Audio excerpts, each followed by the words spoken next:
Bagaimana dinamika historis, konstitusional, sosial politik, kultural, serta konteks kontemporer penegakan hukum yang berkeadilan? A. Konsep dan urgensi penegakan hukum yang berkeadilan. Thomas Hobbes tahun 1588 sampai 1679 Masehi. Dalam bukunya, Leviathan pernah mengatakan Homo homini lupus, artinya manusia adalah serigala bagi manusia lainnya. Manusia memiliki keinginan dan nafsu yang berbeda-beda antara manusia yang satu dan yang lainnya. Nafsu yang dimiliki manusia ada yang baik dan ada nafsu yang tidak baik. Inilah salah satu argumen mengapa aturan hukum diperlukan. Kondisi yang kedua tampaknya bukan hal yang tidak mungkin bila semua masyarakat tidak memerlukan aturan hukum. Namun Cicero tahun 106 sampai 43 sebelum Masehi pernah mengatakan, ubi socialis ibius, artinya di mana ada masyarakat di sana ada hukum. Dengan kata lain, sampai saat ini hukum masih diperlukan, bahkan kepemilikan semakin penting. Upaya penegakan hukum di suatu negara sangat erat kaitannya dengan tujuan negara. Anda disarankan untuk mengkaji teori tujuan dengan dalam buku Ilmu Negara Umum. Menurut Cranenburg dan TKB Sabaroidin tahun 1975, kehidupan manusia tidak cukup hidup dengan aman, teratur, dan tertib. Manusia perlu sejahtera. Apabila tujuan negara hanya menjaga ketertiban, maka tujuan negara itu terlalu sempit. Tujuan negara yang lebih luas adalah setiap manusia terjamin kesejahteraannya di samping keamanannya. Dengan kata lain, negara yang memiliki kewenangan mengatur masyarakat perlu ikut mensejahterakan masyarakat. Teori Cranenburg tentang negara hukum dikenal luas dengan nama teori negara kesejahteraan. Artinya, semua persoalan masyarakat, kewarganegaraan, pemerintahan, dan kenegaraan harus didasarkan atas dasar hukum. B. Alasan mengapa diperlukan penegakan hukum yang berkeadilan. Demi mencapai pelaksanaan hukum yang normal, damai, dan tidak terjadi pelanggaran. Tidak merugikan pihak tertentu, menunjukkan ketegasan dari pelanggar agar memberi efek jerah, mengurangi tingkat kejahatan dengan memperlakukan hukum secara adil. Hal penting yang harus diperhatikan dalam mewujudkan sebuah hukum agar berlaku sesuai dengan semestinya, yaitu keadilan. Artinya bahwa pelaksanaan hukum, para aparat penegak hukum harus bersikap adil jika tidak ada yang bisa membuat masyarakat tidak peduli terhadap hukum. Jika itu terjadi, maka ketertiban dan ketentraman masyarakat, hal itu akan mengganggu stabilitas nasional. Kepastian hukum, dengan adanya kepastian hukum, maka memungkinkan seseorang akan dapat memperoleh sesuatu yang diharapkan. C. Mengenali sumber historis, sosiologis, politis tentang penegakan hukum yang berkeadilan di Indonesia. 1. Lembaga penegakan hukum. Pada hakikatnya, penegakan hukum dilakukan untuk mewujudkan cita-cita atau kaidah-kaidah yang memuat keadilan, kebenaran. Penegakan hukum tidak sebatas tugas daripada penegakan hukum yang sudah dikenal secara konvensional, melainkan menjadi tugas dari setiap orang. Walaupun demikian, dalam kaitannya dengan hukum publik, yang paling bertanggung jawab adalah pemerintah. Dalam penegakan hukum harus diperhatikan 3 dimensi, yaitu penegakan hukum dipandang sebagai sistem normatif, penerapan hukum harus dipandang sebagai sistem administratif, dan penegakan hukum yang merupakan sistem sosial. 2. Lembaga peradilan.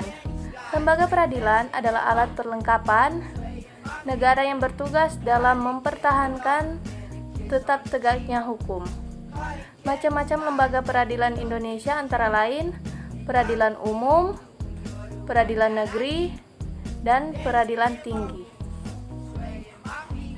Soal 4. Apa yang dilakukan pemerintah Indonesia secara politik pertahanan dalam mengawasi kedaulatan wilayah negara? Jawaban, daerah perbatasan merupakan wilayah terluar negara, Kesatuan Republik Indonesia atau NKRI yang harus dijaga. Wilayah perbatasan adalah batas kedaulatan negara Republik Indonesia.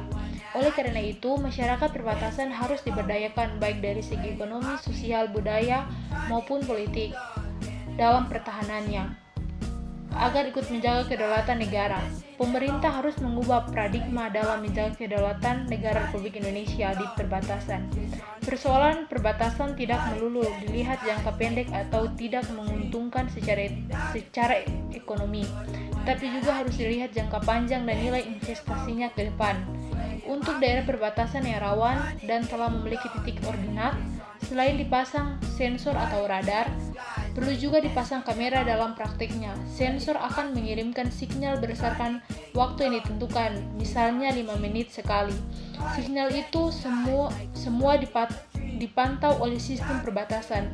Kalau di laut, bisa sensor apung atau diletakkan di suar milik kita yang sudah ada. Kalau di darat, dibuatkan tugu biar aman dari pencurian. D. Membangun argumen tentang dinamika dan tantangan penegakan hukum yang berkeadilan di Indonesia. Pelaksanaan the rule of law mengandung keinginan untuk terciptanya negara hukum yang membawa keadilan bagi seluruh rakyat. Indonesia merupakan negara hukum, sangat banyak sekali hukum-hukum yang tertulis di negara ini.